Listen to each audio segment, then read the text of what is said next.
நமச்சிவாய வாழ்க. நாதன்தாள் வாழ்க. இமைப்பொழுதும் என் நெஞ்சில் நீங்காதான் தாழ் வாழ்க. வாழ்க வளமுடன். அனைவருக்கும் இனிய வணக்கங்கள். நாம் இந்த பதிவில் வாக்கிய பஞ்சாங்கத்தின்படி பயிற்சியாகும் சனி பகவானால் உங்கள் வாழ்வில் உண்டாகும் நற்பலன்கள் என்ன என்பதனை பற்றியும், கெடுபலன்கள் ஏற்படுமாயின் ராசிக்காரர்கள் செய்ய வேண்டிய பரிகாரம் என்ன, வழிபட வேண்டிய தெய்வம் யார் என்பதனை பற்றியும் விரிவாக காண்போம். 9 கிரகங்களுமே குறிப்பிட்ட கால இடைவெளியில் நகரக்கூடியவைதான். ஆனாலும் சில கிரகங்களின் பயிற்சி மட்டுமே பெரும் தாக்கத்தை ஏற்படுத்தக்கூடியது என்பதால் அவை மட்டுமே பிரதானமாக பார்க்கப்படுதுங்க. அந்த வகையில் இந்த விசுவாச வருஷத்தில் வாக்கிய பஞ்சாங்கத்தின்படி சனி பகவான் மாசி மாதம் 22ஆம் தேதி, அதாவது 6/3/2026 அன்று வெள்ளிக்கிழமை, பூரட்டாதி நட்சத்திரம் 3ஆம் பாதம் கும்பராசியில் இருந்து புரட்டாதி நட்சத்திரம் 4ஆம் பாதம் மீனராசிக்கு காலை 8:26 மணிக்கு பயிற்சி ஆகிறாருங்க. இந்த பயிற்சியில் மகர ராசிக்கு முழுமையாக 7.5 சனி நீங்குதுங்க. கும்பத்துக்கு பாதச்சனி, அதாவது 7.5 சனியின் கடைசி சுற்று ஆரம்பமாகுதுங்க. அதே சமயம் மேசராசிக்கு 7.5 சனியின் தொடக்கமான விரயச்சனி ஆரம்பம் ஆகுதுங்க. இந்த சமயத்தில் தனுசுக்கு அஷ்டாஷ்டமம், சிம்மத்துக்கு அஷ்டமம், மீனத்துக்கு 7.5 சனியில் ஜென்மசனி காலகட்டம் தொடங்குதுங்க. இந்த சமயத்தில் கடகத்துக்கு 9ஆம் இடத்துல பாக்கிய சனியாகவும், துலாம் ராசிக்கு 6ஆம் இடத்துல ருண ரோக சத்துரஸ்தானத்தில் வரக்கூடிய அமைப்பும் ஏற்படுதுங்க. அவருடைய 3, 7, 10ஆம் பார்வைகள் முறையே ரிஷபம், கன்னி, தனுசு ராசிகளில் பதியுதுங்க. இப்போது சனி பகவான் செல்லும் மீனராசி அவருடைய நட்பு வீடுங்க. அதோட அடுத்து வரக்கூடிய குரு பெயர்ச்சிக்கு பிறகு குரு பகவானின் 9ஆம் பார்வை மீனத்துல பதிய இருக்குங்க. இத்தகைய கிரக அமைப்புகள் மற்றும் சனி பகவான் மீனத்துல இருக்கக்கூடிய காலகட்டத்தில் ஏற்படக்கூடிய பிற கிரக பெயர்ச்சிகள், இப்படி எல்லாவற்றையும் கணக்கில் கொண்டே இந்த பலன்கள் தரப்பட்டிருக்கு. எந்த சமயத்திலும் நிதானம் தவறாமல் இருப்பது, நேர்மை, நியாயத்தை கடைபிடிப்பது, பெற்றோர் பெரியோரை மதிப்பது, இயற்கையை பேணி காப்பது, அவரவர் குல முறைப்படியான தெய்வ வழிபாடுகளை செய்வது, இதெல்லாம் எல்லோருக்குமே பொதுவான பரிகாரங்கள் ஆகும். உழைப்பு, நேர்மை, உடற்பயிற்சி, நல்ல எண்ணம், பக்தி மார்க்கம், இப்படி இருக்கிறவங்க யாரா இருந்தாலும் அவங்களுக்கு சனி பகவான் எப்போதும் நல்லதையே செய்வாருங்க. நடைபெறும் இந்த சனி பயிற்சியில் உங்கள் வாழ்வில் வளமும் நலமும் செல்வ செழிப்பும் பெற்று வாழ்வில் உயரிய நிலையை அடைய எல்லாம் வல்ல எம்பெருமானை வேண்டி விரும்பி கேட்டுக்கொள்கிறேன். ரிஷபராசி அன்பர்களே, உங்கள் ராசிக்கு 9ஆம் இடத்திற்கும் 10ஆம் இடத்திற்கும் உரியவர் சனி பகவான். இப்போதைய பெயர்ச்சியால் உங்கள் ராசிக்கு 10ஆம் இடமான ஜீவனஸ்தானத்தில் இருந்து 11ஆம் இடமான லாபஸ்தானத்திற்கு போறார். இது ஒரு வகையில் பணி அமைப்பில் இருந்த சங்கடங்களை தீர்க்கக்கூடியதாக இருந்தாலும் அதற்கு ஏற்ற வகையில் உங்கள் உழைப்பை அதிகரிப்பதும் அவசியமாகிறது. அலுவலகத்தில் உங்கள் திறமை பேசப்படும். மேல் அதிகாரிகளுக்கும் உங்களுக்கும் இடையே இருந்த திரை விலகும். பலகால எதிர்பார்ப்புகளாக இருந்த இடமாற்றம் கைகூடி வரும். பணி சார்ந்த முயற்சிகள் பலிதமாகும். சிலருக்கு புதிய வாய்ப்புகள் கைகூடி வரும்.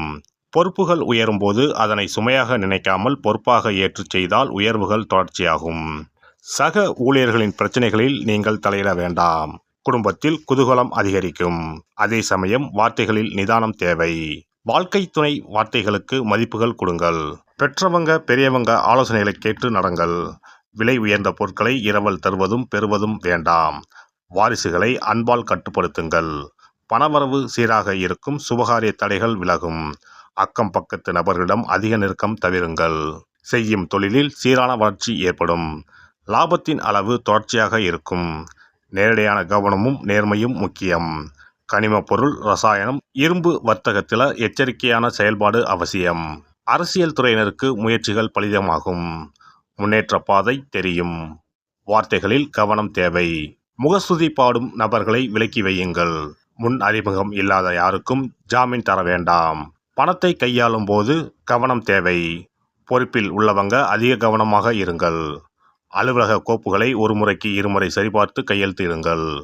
பெண்களுக்கு சுமூகமான சூழல் நிலவும். பெற்றோர் பெரியோர் ஆசியோட மனமாலை கைகூடும். மனம் விட்டு பேசுவது முக்கியம்.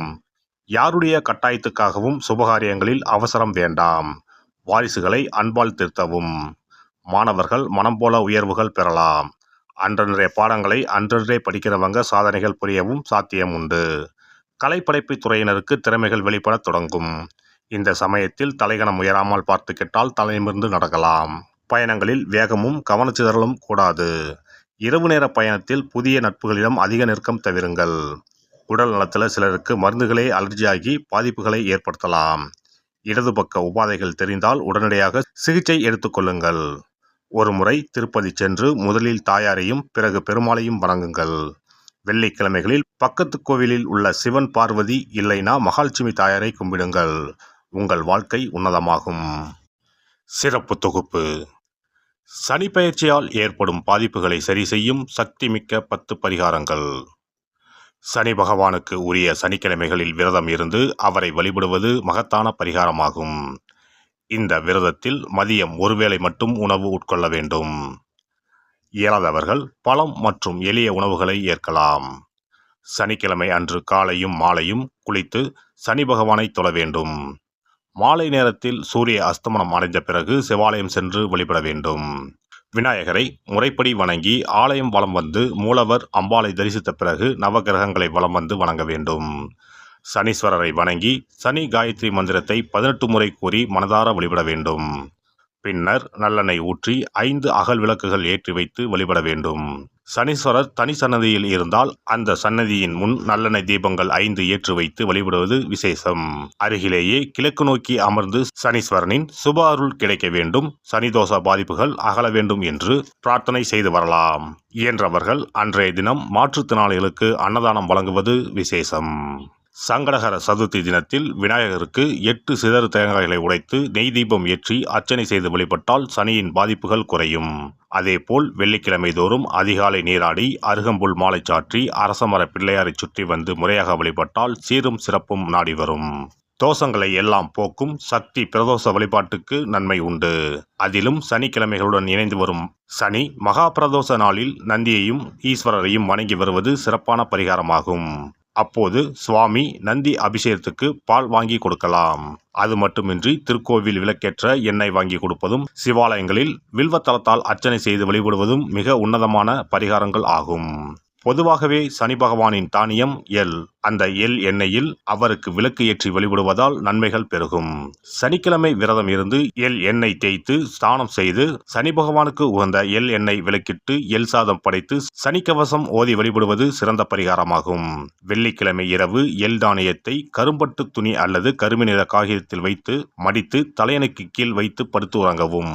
மறுநாள் காலையில் எள் எண்ணெய் தேய்த்து குளித்து முதல் நாள் மடித்து வைத்த எள்ளை வடித்த சாதத்தோடு கலந்து நைவேத்தியம் செய்து காக்கைக்கு வழங்க நன்மைகள் ஏற்படும். சனி தோஷங்களை போக்கி நன்மைகளை உண்டாக்கும் கண்கண்ட தெய்வம் ஆஞ்சநேயர். ஆகவே இயன்ற போதெல்லாம் அனுமனுக்கு வரைமாலை சாத்தி துளசி மாலை அணிவித்து வெண்ணெய் அர்ப்பணித்து வழிபட்டு வந்தால் சனிதோஷ பாதிப்புகள் நீங்கும். வீட்டில் நலப்புராணம் படிப்பதாலும் நேரம் கிடைக்கும் போதெல்லாம் ராமநாமத்தை உச்சரிப்பதாலும் பாதிப்புகள் நீங்கி பயனடையலாம். ராமநாம ஜபம், சுந்தரகாண்ட பாராயணம் என குழுவாக இணைந்து கூட்டு பிரார்த்தனை செய்வது மிக அற்புதமான பலன்களை பெற்றுத்தரும். சனிக்கிழமைகளில் சனி பகவானின் அதிபதியான மகாவிஷ்ணுவை வணங்கி விஷ்ணு சகசரநாமம் அல்லது அனுமன் சாலிசா பாராயணம் செய்தால் எண்ணற்ற நன்மைகளை பெறலாம். நல்லெண்ணெய், உளுந்து, இரும்பு சட்டி ஆகியவற்றை ஏழை எளியோருக்கு தானம் செய்யலாம். அதேபோல் சனி ஆதிக்கம் செலுத்தும் பூசம், அனுசம், உத்திரட்டாதி ஆகிய நட்சத்திர நாட்களில் அன்னதானம் செய்வது சிறப்பு. நடக்க முடியாத மாற்றுத்திறனாளிகளுக்கு நம்மால் முடிந்த உதவிகளை செய்தால் சனி பகவான் அருளால் மகிழ்ச்சியான வாழ்க்கை அமையும்.